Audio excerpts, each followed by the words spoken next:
Bonsoir et bienvenue pour cette 19e et avant-dernière émission de Bon Sabbat chez vous. Installez-vous, soyez prêts, Bon Sabbat chez vous commence maintenant.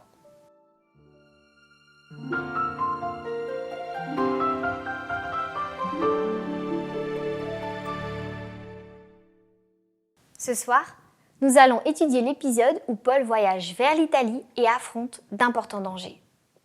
Ce moment sera présenté par le pasteur Danielo Barelli, responsable de l'association pastorale de Suisse romande et du Tessin. Vous pouvez nous laisser vos commentaires après l'émission en bas de cette vidéo.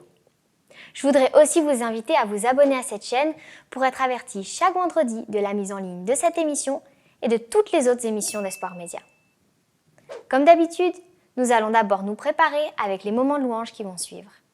Et on se revoit tout de suite après.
Amen.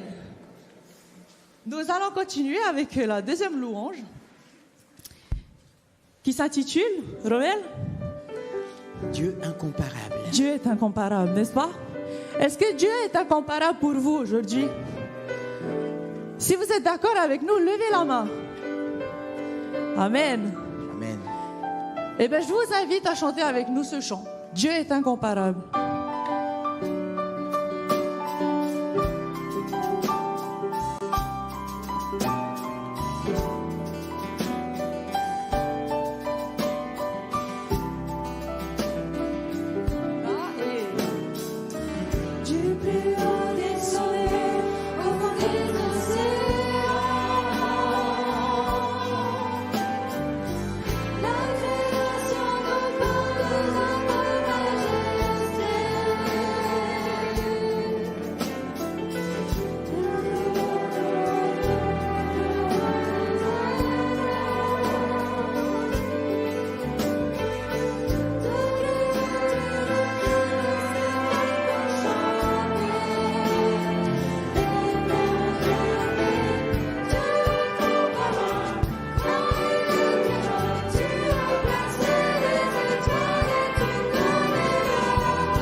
Il y a 6 jours dans la semaine pour travailler. Le 7e jour est le sabbat, le jour du repos mis à part pour que vous vous rassembliez en mon honneur. Vous ne devez faire aucun travail pendant le sabbat, mais me consacrer ce jour, quel que soit l'endroit où vous habitez. Lévitique 23, verset 3. Merci à l'équipe de louanges pour ces beaux chants.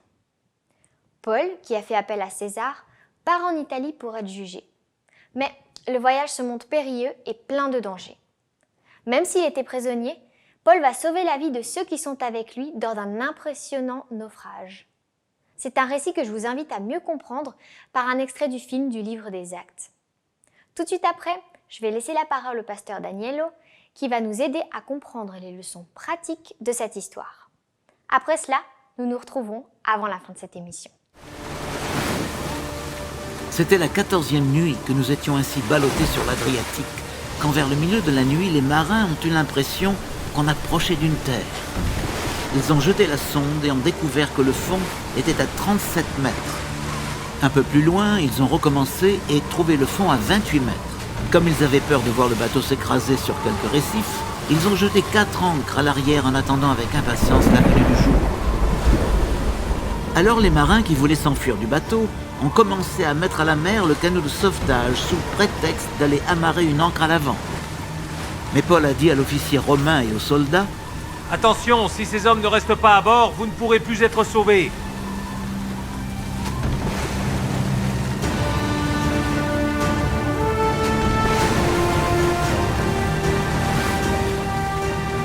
Alors les soldats ont coupé les cordages retenant le canot et l'ont laissé tomber à la mer.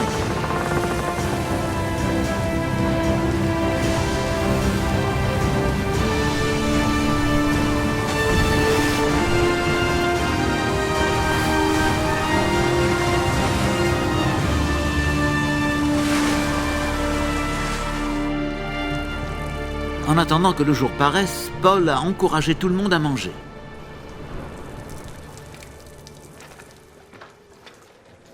Voilà 14 jours Leur a-t-il dit. que vous êtes dans l'attente. Sans rien prendre à manger, vous n'avez rien mangé. Je vous encourage donc vivement à prendre de la nourriture. Vous en avez besoin pour votre survie. Et aucun de vous ne perdra un cheveu de sa tête. Après avoir ainsi parlé, il a pris du pain et a remercié Dieu devant tous. Puis il a rompu le pain et a commencé à manger. Alors tous les autres ont repris courage et se sont aussi mis à manger. Nous étions en tout 276 personnes à bord. Chers amis, je ne sais pas si je dois vous souhaiter un bon sabbat ou un bon voyage. On a vu ce voyage de l'apôtre Paul de la Palestine jusqu'à Rome, un voyage plein d'aventures, plein de rebondissements, et on va essayer de tirer ensemble quelques leçons tout à l'heure. Mais j'aimerais dire que cette description qu'en a fait Luc est formidable.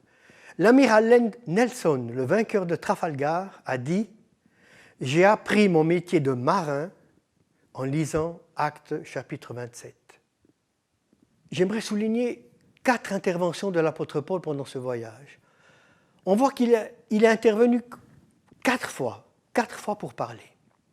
Tout d'abord, le contexte, l'apôtre Paul a été jugé, il a été 2 ans en prison, il a demandé à comparaître devant l'empereur à Rome, il sera conduit à Rome pour être entendu et jugé. Et l'apôtre Paul sent que c'est sa mission. Il se sent vraiment investi de cette mission d'aller à Rome pour témoigner devant l'empereur. Et c'est le récit du voyage. Le voyage, vous pouvez le suivre sur votre carte. Dans les Bibles, il y a toujours une carte de ce voyage. Ils partent de Césarée, ils arrivent à Sidon, une ville de Phénicie. Et là, curieusement, le centenier romain dit à Paul, « Tu peux aller chez tes amis. » Moi, ça m'étonne, c'est extraordinaire. La confiance qu'avait le chef des soldats romains en l'apôtre Paul, la déférence qu'il lui montrait. L'apôtre Paul, il a vu tout de suite, il a une parole, cet homme-là. Qu'on puisse avoir la même parole que lui, que ton oui soit oui, que ton non soit non. Je serai là pour repartir parce que je vais aller à Rome. Je ne ferai pas faux bond. Souvent, c'est vrai, il a dû s'échapper, l'apôtre Paul. On dirait même que c'est un habitué. D'ailleurs, il est dit déjà qu'il a subi 3 naufrages. Plusieurs fois, il a dû se sauver pendant la nuit. Donc, il sait comment faire pour se sauver. Mais là, il répond présent. Et le voyage continue de Sidon. Vous pouvez suivre sur vos cartes. On va dans la Bible, on longe les côtes de Syrie, on longe un peu l'Anatolie, la Lycie. L'apôtre Paul aperçoit au loin le mont Taurus qu'il a déjà gravi 3 fois pour aller évangéliser les plateaux anatoliens, 3 fois par des chemins différents. De loin, l'apôtre Paul voit cela. Il se rappelle aussi, en passant à Chypre, son premier voyage missionnaire, avec Jean-Marc, avec Barnabas. Et voilà qu'ils arrivent en Crète. L'apôtre Paul est touché par la Crète parce que c'est la capitale, c'est l'origine de son ami Tite. Et il aimerait bien évangéliser la Crète. Mais il faut croire que le Seigneur en a décidé autrement. Ce n'était pas encore le moment. C'était pas encore le moment. Il pourra le faire 2 ans plus tard, dans son 2e voyage pour Rome. Et là, on voit une première intervention de Paul. Au chapitre 27, donc, le verset 10. On ne sait pas s'il faut repartir ou s'il faut rester. Où faut-il passer l'hiver? Au chapitre 27, verset 10, il est dit, l'apôtre Paul dit, « Mes amis, je vois que la navigation ne se fera pas sans péril pour vous, pour le bateau. Et il conseille de rester. Mes amis, restez, hivernez ici et on repartira plus tard. » Ce n'est pas la vie des autres. Malgré l'avertissement de l'apôtre Paul, malgré la confiance dont il jouit, eh bien, on préfère repartir. Et vous l'avez vu tout à l'heure dans le récit, c'est petit à petit, les jours passent, la tempête s'élève et c'est une catastrophe. On doit jeter à la mer d'abord un peu de la cargaison, un peu de la marchandise, après les outils. La voile ne fonctionne pas. On se dirige comment à l'époque en voyageant? Les étoiles, le soleil. Mais le récit nous dit que pendant 14 jours, ils n'ont pas vu les étoiles, ils n'ont pas vu le soleil. Dans le récit que Ellen White fait, eh bien, elle nous dit que l'apôtre Paul était constamment sur le pont pour encourager, pour aider, pour apporter sa petite pierre. L'apôtre Paul aurait pu se dire, moi je prie dans une petite cabine en bas. Mais non, il était là au milieu de la tempête. Et vous savez, lorsqu'une tempête arrive, en 2 minutes, on est tout mouillé. Et il faisait froid. Et il faisait nuit. Et ça a duré des jours, des jours. Il nous a parlé de 14 jours. Et l'apôtre Paul était là constamment pour aider, pour prier aussi, pour encourager les matelots. Et c'est là l'objet de son 2e message. Alors que tout le monde est triste et malheureux. Dans ces jours-là, les matelots, certainement, comme les soldats, comme les passagers, ont pensé, tiens, on va perdre notre vie. L'apôtre Paul reçoit un message.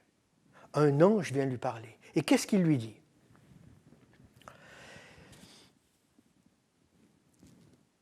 On trouve ce qu'il dit au verset 26. Il leur dit, un ange est venu me parler. Et voici ces paroles. Prenez courage, mes amis. J'ai cette foi en Dieu, qu'il en sera comme il m'a été dit, c'est-à-dire, tu arriveras devant César. Et je te donne toutes les personnes qui sont avec toi. Je te fais grâce, je t'accorde tous ceux qui naviguent avec toi. Cette promesse, c'est pour moi. Cette promesse, c'est pour chacun de nous. Je te fais grâce, me dit le Seigneur. Si tu es fidèle sur le pont, je te fais grâce de tous ceux que je t'ai confiés, les parents, les enfants, les amis. Et la tempête continue. Il semble qu'il n'y a pas de répit. Durant un répit, l'apôtre Paul appelle tout le monde et leur dit « Venez mes amis, on va bientôt arriver, prenez des forces. » Et là, étonnamment, il y a des Juifs, il y a des païens, il y a Aristarque, l'ami de Paul, l'ami fidèle, qui n'a pas voulu le laisser partir tout seul, qui a payé son voyage pour aller avec l'apôtre Paul. Il y a Luc qui est là, qui a certainement payé son voyage pour accompagner Paul, pour le soutenir, parce qu'on ne laisse pas un ami tout seul. L'apôtre Paul appelle tout le monde et leur dit « Mes amis, certainement, votre vie a passé devant vous. Vous avez vu les bonnes choses que vous avez faites, les mauvaises choses. Vous avez eu le temps de vous repentir. Maintenant, on va bientôt arriver. Restez calme, prenez de la nourriture. Mangez. » Et si on lit ce que nous dit la parole de Dieu, au chapitre 31, il est dit, après le repas qu'ils ont fait en commun, une espèce de repas comme une sainte scène, sur un bateau, au milieu de la tempête, dans une accalmie, où tout le monde est réuni, où tout le monde lève les yeux au ciel, vers le Dieu unique, vers le Créateur. Eh bien, au verset 31, Paul dit au centenier, attention, si les soldats s'enfuient parce qu'ils pensent qu'on est tout près de la terre et qu'ils ont une chance dans la chaloupe d'échapper, nous, les soldats, les prisonniers, et toi, le propriétaire et le capitaine, malgré toute la technique, on va mourir. Alors les soldats coupent les cordes et tout le monde reste sur le bateau. C'est tous ensemble qu'on va s'en sortir. C'est la troisième intervention de Paul. Et puis, le temps passe, le bateau s'échoue, ensablé, et voilà que les soldats disent, bon, on va se sauver, mais d'abord il faut tuer les prisonniers. Et c'est là la quatrième intervention de l'apôtre Paul. C'est la loi. Lorsqu'un bateau échoue, eh bien, on doit tuer les prisonniers. Et après, on a une chance peut-être de se sauver. Quatrième intervention de Paul, je lis au verset 43. Le centurion était décidé à sauver l'apôtre Paul. Et il a décidé que personne ne serait tué, mais que tous s'en sortiraient à la nage. La quatrième intervention de l'apôtre Paul, il n'a pas dit un mot. Son témoignage, sa vie, ce qu'il avait fait était suffisant. En parlant de ce passage, Ellen White dit « Ce qu'une personne est a plus d'influence que ce qu'elle dit. Une vie sereine, conséquente, religieuse, est une épître vivante qui sera lue de tous. » Le témoignage de l'apôtre Paul fait que toutes les personnes du bateau, 276 personnes, arrivent sains et saufs là où ils doivent arriver. Ils doivent arriver où? Si on regarde l'île sur la Bible, l'île de Malte, un petit point, une épingle. Comment arriver à trouver cette épingle dans la nuit, en étant ballotté par la tempête, pendant des jours et des jours, des centaines de kilomètres d'eau, à gauche, à droite, devant, derrière. Comment arriver à cet endroit? Comment c'est possible d'arriver à Malte? Alors on pense à un livre qui a été écrit par un savant français, Gérard Monod, et le titre déjà nous donne tout un programme, Le hasard et la nécessité. Je crois que c'était en 1970. le hasard et la nécessité. Il nous dit clairement que nous sommes sur la terre par hasard et qu'il ne faut attendre du secours de personne. On doit se débrouiller tout seul.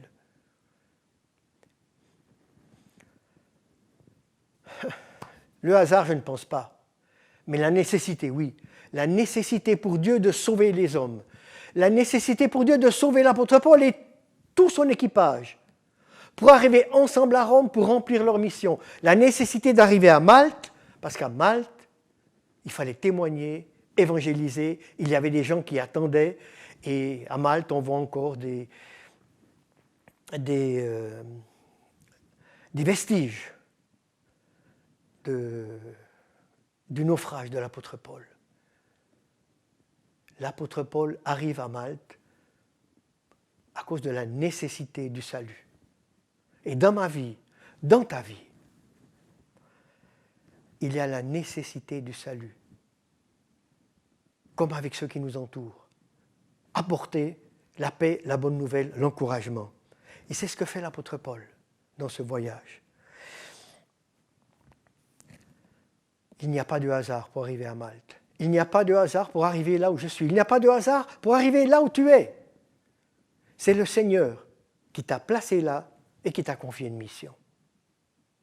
Le voyage, plus tard, se poursuivra avec différentes aventures, mais l'apôtre Paul arrivera à Rome. Ce que j'aimerais souligner, c'est un espoir, c'est quelque chose d'extraordinaire. L'apôtre Paul, c'est vous, c'est moi, c'est toi, c'est moi. Dans le bateau de ma vie, si je suis fidèle, comme l'apôtre Paul est fidèle sur le bateau, eh bien, Dieu me conduira à bon port. Et non seulement j'arriverai à bon port, mais si je fais pénétrer vraiment les valeurs de mon Dieu dans ma vie, eh bien, je ferai en sorte que tous ceux qui sont avec moi auront la grâce de pouvoir arriver eux aussi à bon port. Je vous souhaite pas un bon voyage dans la tempête, mais un beau sabbat dans la paix.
Roi couronné,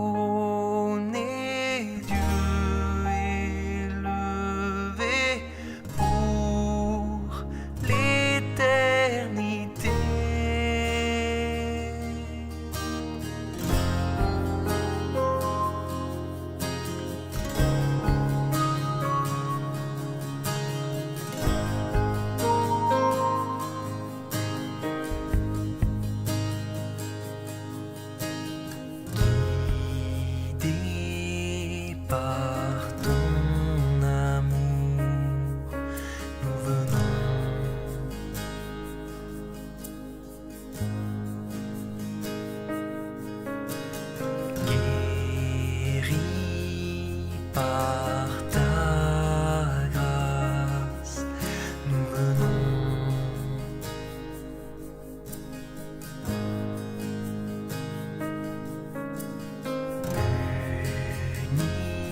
chantons.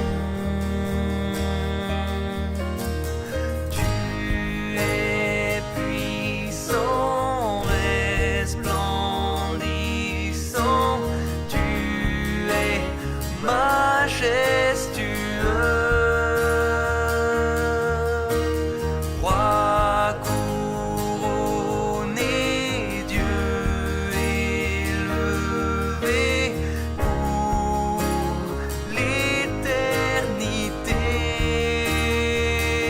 Oh, oh,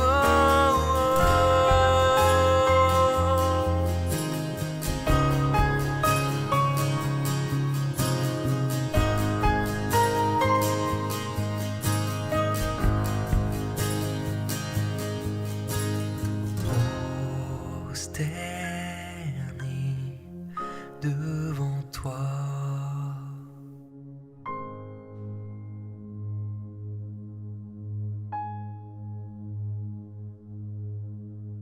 Béni par ta main.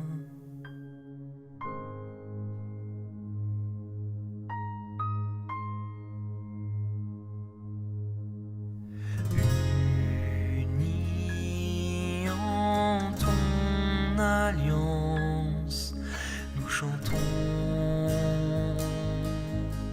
nous chantons. Oh, oh,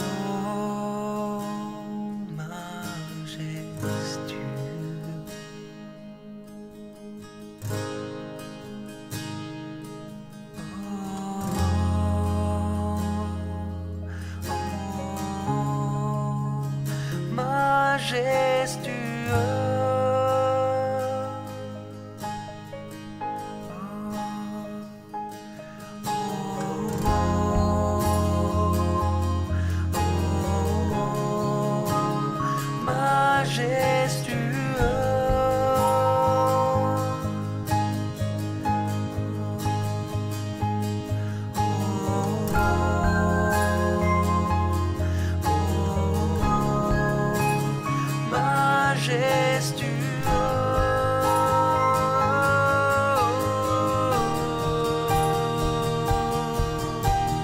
Tu es puissant, resplendissant, tu es majestueux.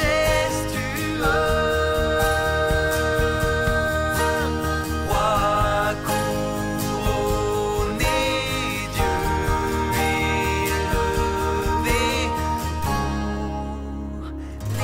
l'éternité.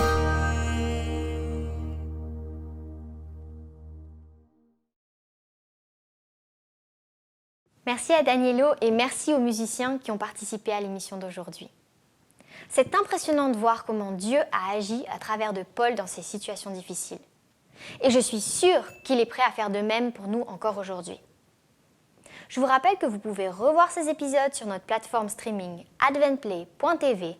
Et si vous souhaitez visiter une église adventiste, faire une demande de prière ou commencer des études bibliques, les informations se trouvent en bas de cette vidéo ou dans le menu en haut.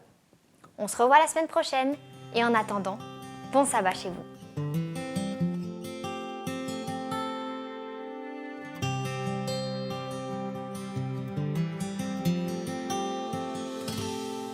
Souviens-toi du sabbat pour le sanctifier,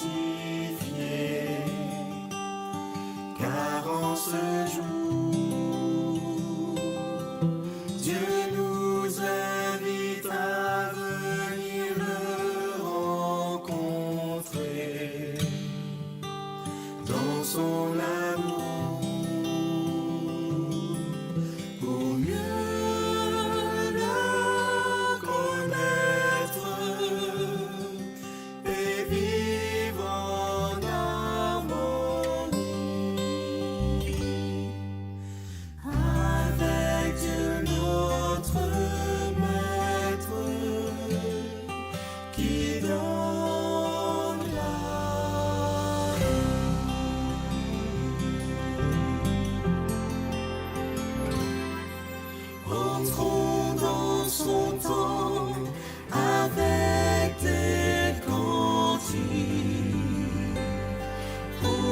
t'adorer.